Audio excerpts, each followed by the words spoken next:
Hello, welcome. So tonight is the first in a series that I'm doing because I keep hearing from people that they are off kilter and that they're feeling emotional and that, it's November and they're already affected by seasonal affected. So I want to give you some tools so that you can modulate those feelings so that you can be able to be okay in the world and do what you came to do. So as an empath, you may be drawn to crystals and gems and stones. And as an empath, you might be feeling what other people are feeling, and particularly at this time of the year. So let's just start. Let's just start by first of all cuddling a crystal, and then just put your hands on your heart and take a moment for yourself. And I'm going to light the smudge because I always do. That puts us in sacred space and it allows us to be more connected with spirit. So here we go. And what you'll see about smudge, white sage is what I like to use, but really you can burn cedar, you can burn almost anything as long as it gives a smoke and a scent. This is San Paulo from Peru. It's beautiful. It has a completely different smell. So you're going to find something that works for you in this setting your stage to understand what it is to be an empath and how can you deal with it? How can you be in harmony in the world, feeling what other people are feeling? So, all right. Well, one of the ways that you can do that is by, first of all, getting grounded. So what do I mean by that? What does it mean to get grounded? Well, every time you put your foot on the earth, you're grounding yourself. So every step is a grounding step. But we honestly haven't been taught that. So as of today, you'll know that every step you take connects you to the earth. It grounds you, and that from that place, hey Seely, from that place of feeling grounded and connected, you also have a feeling.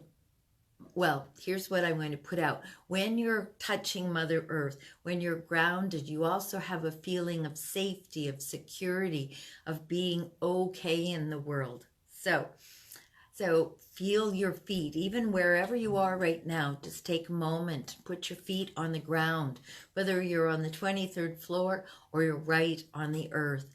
And then just feel that connection.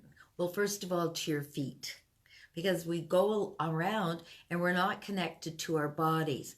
And then when we feel something, it throws us off center. We wonder, what is it and why is it? And we don't wonder, is it mine? So one of the things about it being an empath is that you're going to feel what other people feel.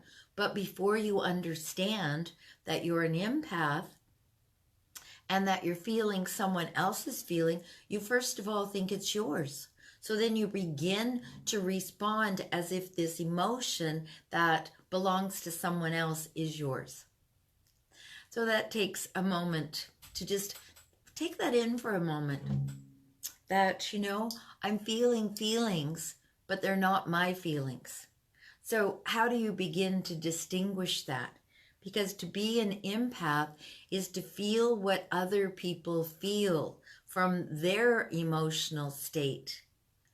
And when you don't know that you are importing, empathing, it's got an empath to you, right? It should be an empath. You should be an empath as opposed to an empath. So there's an empath to you because you are highly sensitive. because you have been aware of things that other people aren't aware of. Sometimes maybe you know something ahead of time, or maybe you have an inclination to make this decision and your decisions work out. Or someone else comes and tells you about a problem that they have, and you actually begin to feel it in your body. So I think it's an empath as opposed to an empath. So these feelings that you feel that are not yours, they're outside of you, but you're feeling like they're you and they're inside of you. How do you begin to distinguish? Well, I said just a moment ago that you've got, when you feel your feet on the ground, feel that grounding. But even more importantly, you've got to feel just you. So the way that I introduce that idea to you is through inner visioning, through using your imagination.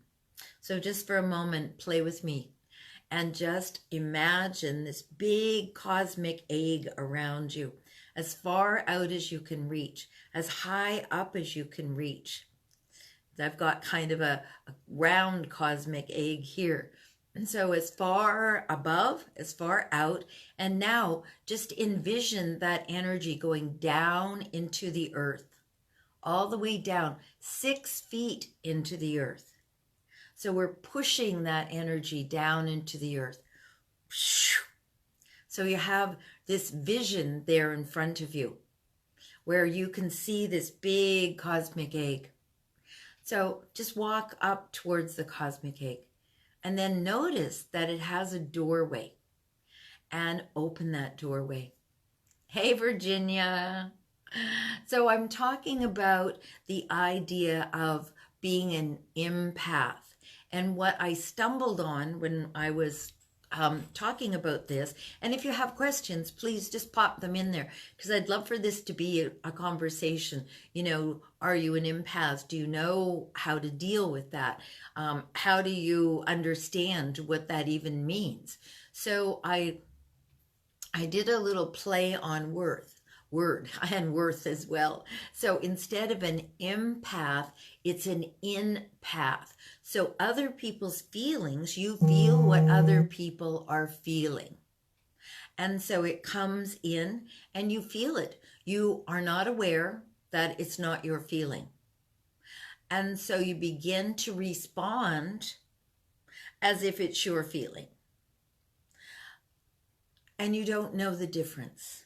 And so perhaps you feel depressed when someone around you feels depressed. Have you ever walked into a store or into a gathering where you just felt your energy go whong? Or have you ever walked in and found your energy go whoosh?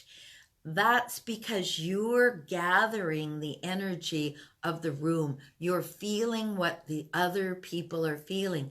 And some parties are lively and some parties are unlively. And we walk into stores and do this all the time. We walk into a store and we get that good vibe. Well, that's being empathic. We walk into another store and we get a not so good vibe. That's being empathic. When you feel what other people feel, that's being empathic. Now, the beautiful part is when you come to understand that you don't have to feel what other people feel. It's okay to just have your own feelings. And so how do you do that? Well, I just talked about the cosmic egg. And you can just, in your imagination, in your mind's eye, you can see a big old cosmic egg in front of you.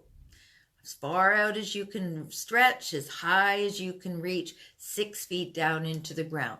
So for some of us, it's going to be a pretty funny looking egg, right? But just envision it anyway. Use your imagination. Use your inner visioning. So everybody with me so far? Hey, Lorene. And the outside world is tapping in as well. So you have this big old cosmic egg in front of you, and you imagine yourself walking up to it. And then you notice that it has a door. So you reach up and you pull that door open and you walk inside. and you close the door behind you. You take a breath, you put your hands on your heart, and you ask, do I feel safe? Hi, Michelle. And you wait for the answer. So often we ask, but then we get impatient waiting for the answer. So you're in your cosmic egg. You're all there by yourself. Do you feel safe? If you feel safe, awesome. But you notice the rings on my logo here behind me, the drum, how it goes out and out and out, kind of in waves. If you do not feel safe, then bump out the outside edge of that egg until you do. Years ago, one of my clients' egg was 8 miles thick. So don't worry about how far out it needs to go. Just pay attention to, do you feel safe? And then while you're there in that place of safety, you feel okay, suss out. And what I mean by that is reflect on, think about, feel into the feelings that you're feeling right now.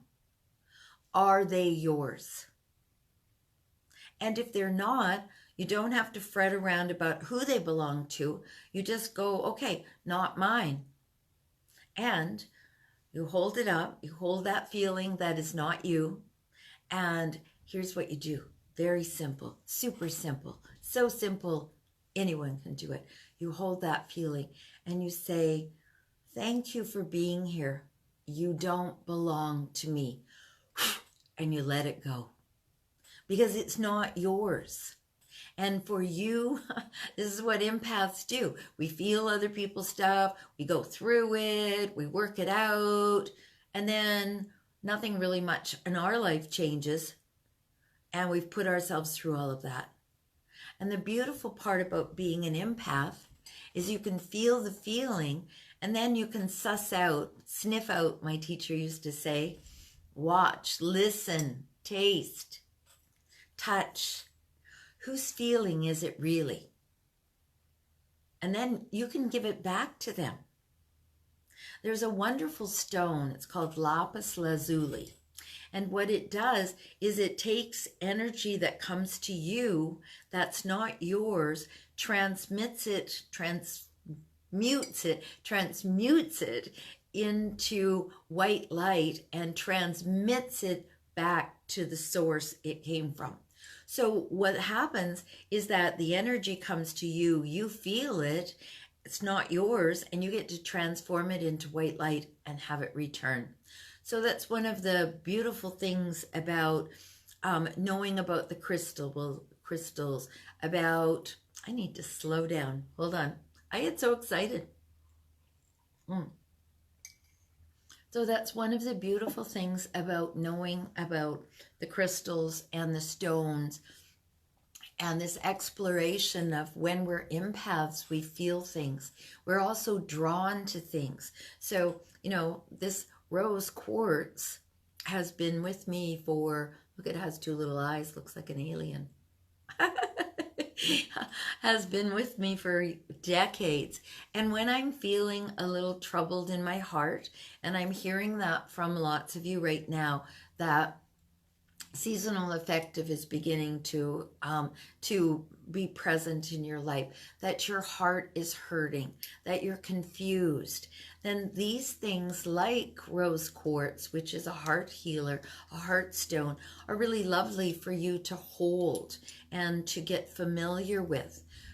Because as you're learning how to differentiate from someone else's feelings or your feelings, there's tools along the way.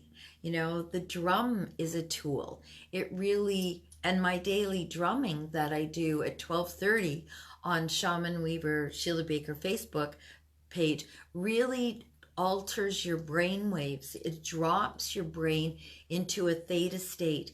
And even if you just pop on for a few minutes and that happens to your brain, it drops into a quantum field of infinite potential.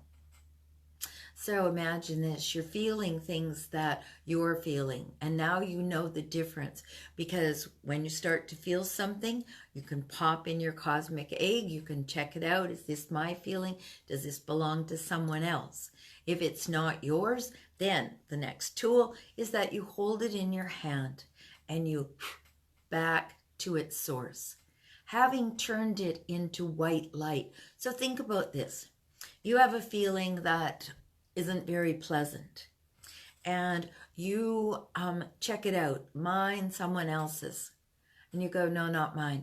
And you're going to turn that feeling that has got you going, what am I feeling? What is this? You're going to turn that into white light, return it to its source. You have just become a magician. You have just done an alchemical process of taking energy that came to you.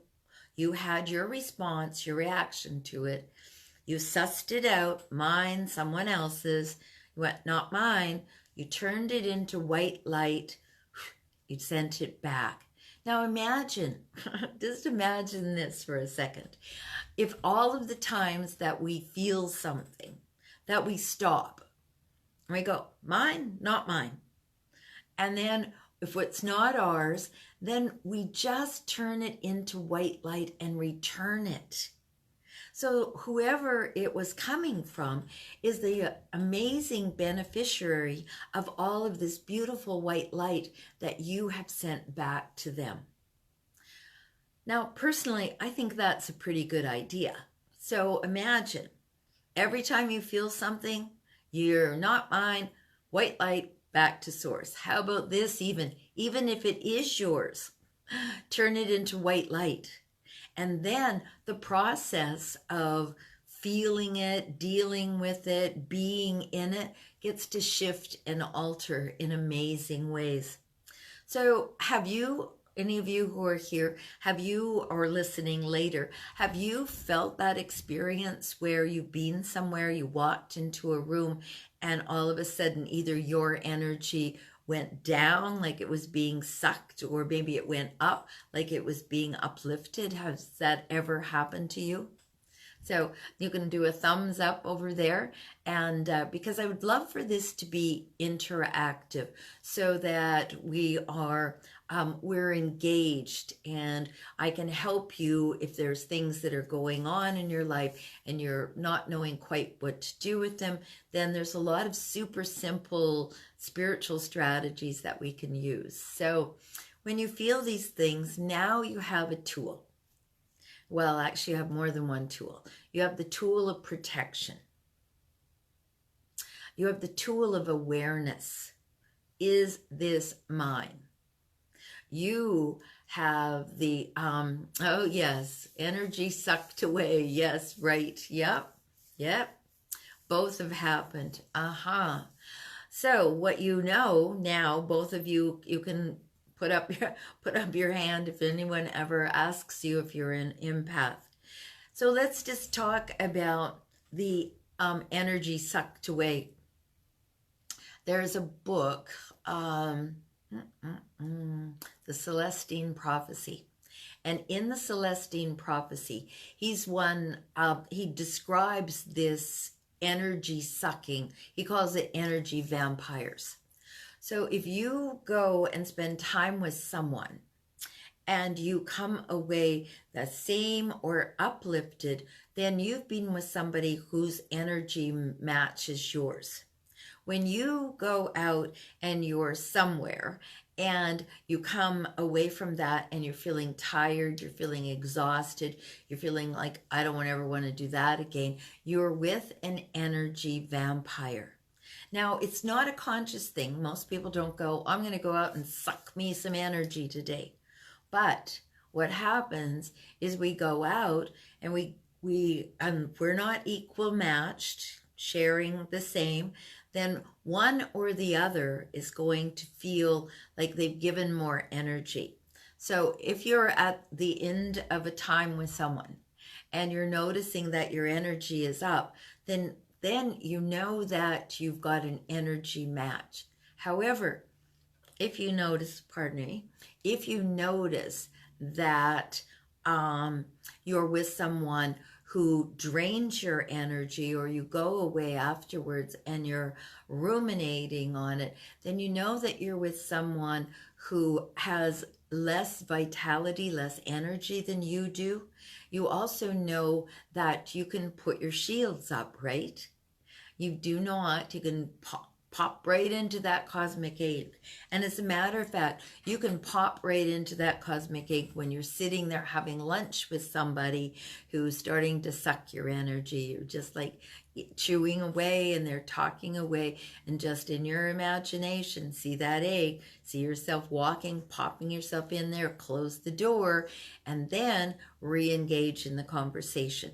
Now, if it's more than that, and you're really noticing that someone is really draining you, you can excuse yourself and take a bathroom break and go in there, put up your physical, because when it's not enough that we do it in our imagination, then it's time to do it in the physical. Same process, hands above your head, forcefully down to the side, filling that in front of you and behind you, so that you are in this protective egg, and nothing that's not for your highest and best or better gets through.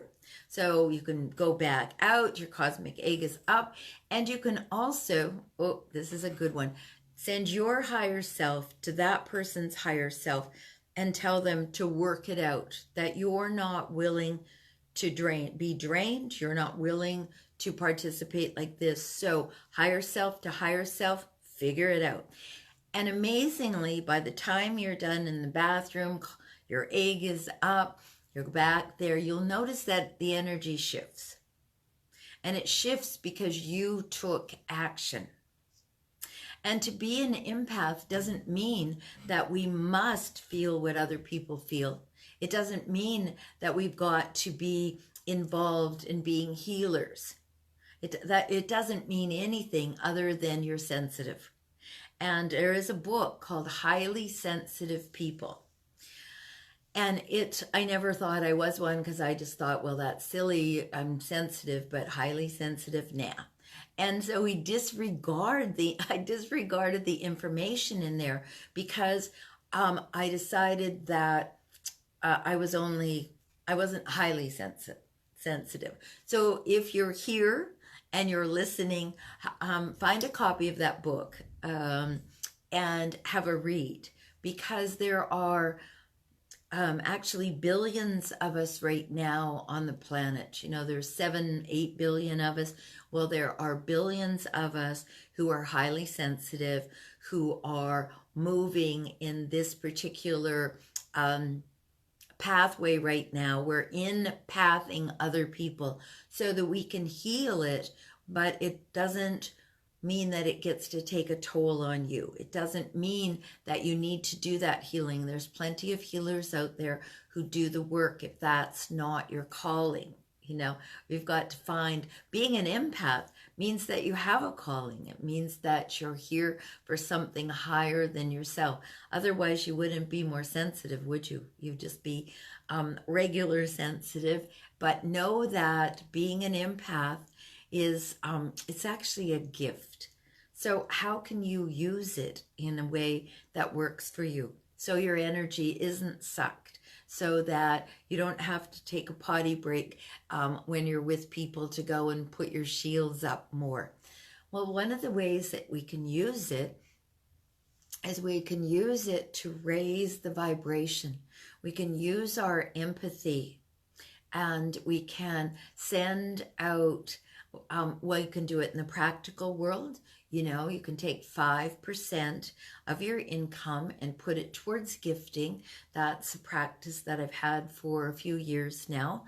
And it actually, what goes out comes back 3 to 10 times. So we just keep this in flow. And look at the middle of the flow, it's you. So when you put things in flow, be open to the outcome of it coming back, but not attached to where it comes back from. So many gifts come from over here and over there when you gave the gift right there and it didn't come back from there. So this idea of giving and receiving is part of empathy. So when you feel drawn to, and particularly in the next, we have 6 weeks, maybe 7 weeks until winter solstice, when the days become longer. But what does everyone focus on? Oh, the days are shorter. I don't know if I can make it through. And yet, if you go, wow, 7 weeks, and I could even be a little wrong about that, but focus on what is working, not what isn't working. So use that part of you, that empathic part that feels for other people. And now let's take that shift. We've got our cosmic egg. We know how to talk to the higher self. We know how to transmute that energy into white light and blow it back. And now let's use this tool that we have, because that's all it is. It's merely a tool that you can feel something that someone else is feeling. So as you're feeling that, and as you're recognizing it's not my feeling, you can nonetheless, you can respond to it. And you can respond in a way that's uplifting. And that will help that, will actually, because of the way that you're doing it, because of this idea that you're going to tap in and be able to exude this uplifting energy, everyone's going to get the benefit. Everyone is going to get the benefit. Everyone, the whole entire world. Because as you shift, the whole world shifts. It can't help but. Because as you change, the response to you changes. The reaction to you changes. And this becomes a ripple effect, like the drumming that I do every day. Just so that I can raise the vibe, stay alive, boost my own immune system and everyone else's that's out there. So I hope this has been helpful for you to understand what it means to be an empath, and then a couple useful tools that you can use, because sometimes it's feeling overwhelmed, it's too much. So thank you for being here. And I will be doing this every Tuesday evening. So if there's something that you want to know about, I'd be happy to have your questions, have what you want to know about, and what I can provide for you. Because I have a big old spiritual toolkit over here, so I want to share it with you. And lastly, if you're finding that you're an empath, and you're finding that it's a little bit difficult for you because you're not quite sure what to do, I want you to know that I'm opening Shamanic Spirit School again, and I will keep you posted. So if that's something that you're interested in, just put SSS in the comments below. Thank you. Namaste. Have a fabulous evening and do something special for yourself. And if no one has told you so far today, you are amazing. All right, bye-bye, everyone. Thanks for being here. Tell your friends.